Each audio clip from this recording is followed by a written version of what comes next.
नमस्ते मित्रों, श्री सत्यसाई लक्ष्मी मोहन विद्यालय से गामित प्रज्ञा एश आप सबका हार्दिक स्वागत करती हूँ। कक्षा 9 विषय हिंदी, इकाई 15। दाज्यू। लेखक है शेखर जोशी और साहित्य प्रकार है कहानी। बच्चों, आज हम इस कहानी के बारे में देखेंगे। बच्चों, इकाई 15 जिसका नाम है दाज्यू और जो एक कहानी है। तो बच्चों, दाज्यू एक छोटी सी कहानी है पर बहुत अच्छी तरह लिखी गई कहानी है और इस कहानी का टॉपिक बाल श्रमिक बच्चे पर दिया हुआ है।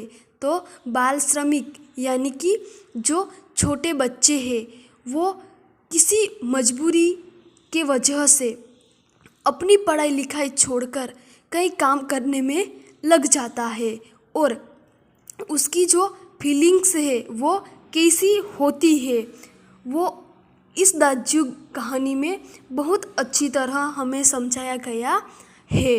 तो दाज्यू का मतलब है बच्चों बड़ा भाई। तो जो लोग पहाड़ी इलाके में रहते हैं वो अपने बड़े भाई को क्या कह के बुलाते हैं? तो दाज्यू शब्दों से उसे पुकारते हैं, उसे बुलाते हैं। तो दाज्यू शब्दों का मतलब है बड़ा भाई। तो बच्चों, अब हम लेखक शेखर जोशी का परिचय को देखेंगे। शेखर जोशी का जन्म 10 सितंबर 1932 को अल्मोड़ा उत्तरांचल के अलिया गांव नामक स्थान पर हुआ। आपने केकड़ी एवं अजमेर में स्कूली शिक्षा प्राप्त की। तो शेखर जोशी ने केकड़ी एवं अजमेर में उनकी स्कूल की शिक्षा प्राप्त की है। लगभग 30 वर्षों तक इलाहाबाद के निकट एक सैनिक औद्योगिक प्रतिष्ठान में कार्यरत रहने के बाद आप स्वतंत्र लेखन कर रहे हैं और उनके बाद 30 वर्षों तक इलाहाबाद के नज़दीक एक सैनिक औद्योगिक प्रतिष्ठान में कार्यरत रहने के बाद स्वतंत्र लेखन शेखर जोशी ने किया। आपके चर्चित कहानी संग्रह है कोशिका घटवार, साथ के लोग, दाज्यू, हलवाहा एवं नवरंगी बीमार है। और आपकी आदमी और कीड़े कहानी को 1955 में धर्मयुग द्वारा आयोजित कहानी प्रतियोगिता में प्रथम पुरस्कार प्रदान किया गया। नई कहानी आंदोलन के चर्चित कथाकार महावीर प्रसाद द्विवेदी पुरस्कार और पहल सम्मान से सम्मानित। दाज्यू कहानी पर चिल्ड्रन फिल्म सोसाइटी द्वारा फिल्म का निर्माण। तो बच्चों, दाज्यू कहानी बाल श्रमिक पर लिखी गई कहानी है। तो दाज्यू जो कहानी है वो बाल श्रमिक बच्चे पर लिखी गई एक बहुत सुंदर कहानी है। मदन एक पहाड़ी बालक है जो अपने पेट की आग बुझाने के लिए शहर में आकर एक होटल में काम करता है। तो मदन नाम का एक पहाड़ी बालक है, वो अपने पेट की आग बुझाने के लिए एक शहर में आकर एक होटल में वो बच्चा काम करता है। भोलेपन में जिसे वह अपना दाज्यू अर्थात बड़ा भाई समझने लगता है, वही किस प्रकार एक दिन उसके बाल मन पर आघात कर जाता है, इसका मार्मिक चित्रण इस कहानी में हुआ है। तो बच्चे हैं इसलिए वो भोला है। तो भोलेपन में जिस प्रकार वो एक दाज्यू अर्थात बड़ा भाई एक व्यक्ति को वो दाज्यू अर्थात बड़ा भाई समझने लगता है, वही एक दिन उसके बाल मन पर किस प्रकार आघात कर जाता है, उसका मार्मिक चित्रण इस कहानी में हमें दिया हुआ है। बच्चों, अपनत्व भरे दो शब्द अपरिचित व्यक्तियों को निकट ला देते हैं और तिरस्कार भरी वाणी परिचितों को भी अपरिचित बना देती है। प्रस्तुत कहानी के बालक मदन और जगदीश बाबू के बीच अपनत्व और तिरस्कार का ऐसा ही विपरीत संबंध बन जाता है जिसे हम अपना समझने लगते हैं। वही जब दिल तोड़ देता है तब उसकी क्या प्रतिक्रिया होती है, क्या हालत होती है, यही दाजू कहानी का केंद्र बिंदु है। तो बच्चों, अब हम इस कहानी के बारे में समझेंगे। तो कहानी में मेन कैरेक्टर है जगदीश बाबू। तो कहानी को हम देखते हैं। चौक से निकलकर बाईं ओर जो बड़े साइन बोर्ड वाला छोटा कैफ़े है, वही जगदीश बाबू ने उसे पहली बार देखा था। तो यहाँ पर चौक से निकलकर बाईं ओर एक बड़े साइन बोर्ड वाला छोटा कैफ़े यानी कि चाय की दुकान है, वही जगदीश बाबू ने पहली बार उसे देखा यानी कि मदन को देखा। गोरा चिट्टा रंग, नीली शफ़ाफ आँखें। बच्चों, यहाँ पर है शफ़ाफ का मतलब है अति स्वच्छ। तो गोरा चिट्टा रंग, नीली शफ़ाफ आँखें, सुनहरे बाल और चाल में एक अनोखी मस्ती पर शिथिलता नहीं। तो उन्हें जिस बच्चे को देखा था, तो यहाँ पर उसकी विशेषता रजू की गई है कि वो एक गोरा चिट्टा रंग का और अति स्वच्छ उनकी आँखें, सोनेरी बाल और चाल में एक अनोखी मस्ती पर शिथिलता नहीं। कोमल के पत्ते पर फिसलती हुई पानी की बूंद की सी फुर्ती, और जिस प्रकार कोमल के पत्ते पर पानी की बूंदें फिसलती है, उसी प्रकार उनकी स्फूर्ति थी। आँखों की चंचलता देखकर उसकी उम्र का अनुमान केवल 9-10 वर्ष ही लगाया जा सकता था और शायद यही उम्र उसकी रही होगी। तो बच्चे की मदन की आँखों की चंचलता देखकर उसकी उम्र का अनुमान का बच्चों मतलब है अंदाज लगाना। तो उनकी आँखों की चंचलता को देखकर उनकी उम्र का अंदाज केवल 9-10 वर्ष ही लगाया जा सकता था और शायद 9-10 ही उनकी उम्र थी। यहाँ पर बच्चों चंचल का विरोधार्थी शब्द है स्थिर। चंचल का विरोधार्थी शब्द है स्थिर। अर्धजली सिगरेट का एक लंबा कस खींचते हुए जब जगदीश बाबू ने कैफे में प्रवेश किया, तो वह एक मेज पर प्लेटें उठा रहा था और जब वे पास ही कोने की टेबल पर बैठे तो वह सामने था। तो सिगरेट पीता हुआ जगदीश बाबू उस कैफे में प्रवेश करता है। तब मदन है वो क्या करता है, एक मेज यानी कि टेबल पर से प्लेट उठा रहा था और जब वो पास की कोने की टेबल पर बैठे तो उनके सामने ही मदन खड़ा था, मानो घंटों से उनकी उस स्थान पर आने वाले व्यक्ति की प्रतीक्षा कर रहा हो। तो घंटे से उस जगह पर कोई व्यक्ति आकर बैठे, उनके इंतजार में, उनकी प्रतीक्षा में वो वहाँ पर खड़ा था, ऐसा लग रहा था।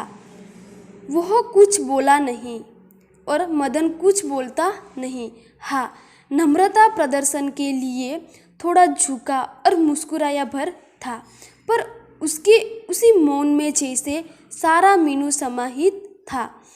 मदन कुछ बोलता नहीं है, लेकिन वो नम्रता प्रदर्शन करता है और वो झुककर थोड़ा मुस्कुराता है और उसके मन में जैसे कि सारा मेनू नक्की किया हो, ऐसा लगता है। सिंगल चाय का आर्डर पाने पर वह एक बार पुनः मुस्कुराकर चल दिया और पलक झपकते ही चाय हाजिर थी। और सिंगल चाय का ऑर्डर आने पर वो एक बार पुनः मुस्कुराया और चलकर पलक झपकते ही वो चाय लेकर हाजिर हो गया। बच्चों, यहाँ पर सामने का विरोधार्थी है पीछे।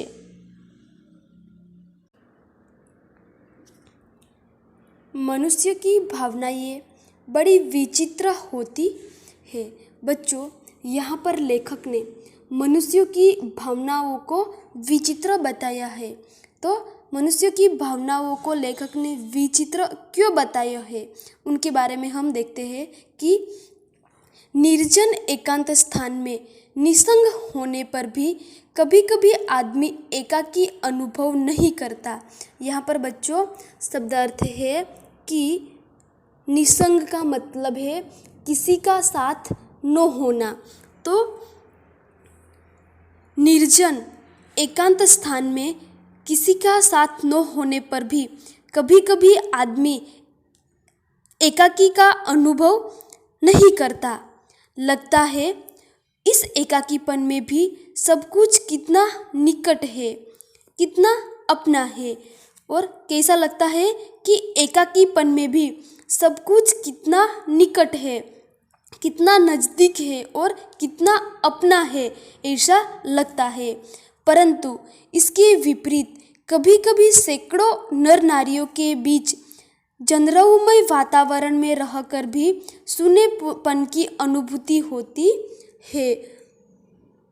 बच्चों, यहाँ पर शब्दार्थ है कि जनरौमय यानी कि कोलाहलपूर्ण, और एकाकी का मतलब है अकेलापन। तो विपरीत कभी कभी सैकड़ों नर नारियों के बीच जनरौमय वातावरण में रहकर भी सूनेपन की, अकेलापन की अनुभूति होती है। लगता है जो कुछ है वह पराया है, कितना अपनत्वहीन। क्या लगता है कि भीड़ भाड़ में होने के बावजूद भी ऐसा लगता है कि जो कुछ भी है वो पराया है और वो अपनत्वहीन है। पर यह अकारण ही नहीं होता, लेकिन जो कुछ भी होता है वो अकारण नहीं होता, लेकिन कुछ कारण की वजह ये सब होता है। इस एकाकीपन की अनुभूति इस अलगाव की जोड़े होती है, विछह या विरक्ति की उसी कथा के मूल में। और जो हमें एकाकीपन का जो अनुभव होता है, अनुभूति होती है, वो किस लिए होती है? तो कि विच्छेद और विरक्ति यानी कि कुछ कारण के लिए हम किसी से विच्छेद हो जाते हैं या किसी से हम उदासीनता अनुभवते हैं, इसलिए वो अकेलापन ही हमें अनुभव होता है। तो यहाँ पर बच्चों इस पैराग्राफ में लेखक ने मनुष्यों की जो भावनाएं हैं उन्हें विचित्र क्यों बताई है? तो क्योंकि मनुष्य के मन को समझ पाना हमारे लिए बहुत मुश्किल है, क्योंकि कभी कभी जब उसके साथ कोई नहीं होता तब निर्जन और एकांत में भी वह स्वयं को अकेला अनुभव नहीं करता। उस एकाकीपन में भी उसे अपनेपन की अनुभव होती है। इसके विपरीत कभी कभी सैकड़ों लोगों के बीच होकर भी वह सुनापन महसूस करता है। तो सैकड़ों लोगों के बीच भी वो कुछ कारण के वजह सुनापन ही महसूस करता है। उसे सब कुछ पराया, अपनत्वहीन लगता है। और मनुष्य मन की उन्हीं अटपटी स्थितियों के कारण लेखक ने उसकी जो भावनाएं है उन्हें विचित्र बताया है। यहाँ पर बच्चों विरक्ति का मतलब है उदासीनता, विच्छह यानी कि विच्छेद। और यहाँ पर बच्चों अपना शब्दों का विरोधार्थी शब्द है पराया। जगदीश बाबू दूर देश से आए हैं, अकेले हैं। तो जो जगदीश बाबू है वो एक दूर देश से आए हैं और वह अकेला है। चौक की चहल पहल कैफे में शोरगुल में उन्हें लगता है कि सब कुछ अपनत्वहीन है। और चौक की चहल पहल कैफे में बच्चों शोरगुल का मतलब है घोंघाट, आवाज़। तो चौक की जो चहल पहल वाले जो कैफे है वहाँ उनको घोंघाट ही लगता है और सब कुछ अपनत्वहीन, पराया ही उन्हें लगता है। शायद कुछ दिनों रहकर अभ्यस्त हो जाने पर उन्हें उसी वातावरण में अपनेपन की अनुभूति होने लगे। यहाँ पर बच्चों शब्दार्थ है अभ्यस्त का मतलब है आदत पड़ जाना। तो ऐसा लगता है यहाँ पर कि कुछ दिनों रहकर आदत पड़ जाने पर उन्हें उसी वातावरण में अपने की अनुभूति होने लगे। पर आज तो लगता है यह अपना नहीं, अपनेपन की सीमा से दूर, कितना दूर है। लेकिन आज तो उसे ऐसा लगता है कि यह यहाँ पर जो कुछ भी है वह अपना नहीं है, अपनेपन की सीमा से वह बहुत दूर है, कितना दूर है। और तब उन्हें अनायास ही याद आने लगते हैं अपने गांव, पड़ोस के आदमी, स्कूल कॉलेज के छोकरे, अपने निकट शहर के कैफे, होटल। यहाँ पर बच्चों अनायास शब्द का मतलब है अपने आप, बिना प्रयास। तो इस शहर में जगदीश बाबू को अपनत्वहीन, सब कुछ पराया लगता है। लेकिन उसे कुछ दिनों रहकर आदत पड़ जाएगी कि उसी वातावरण से।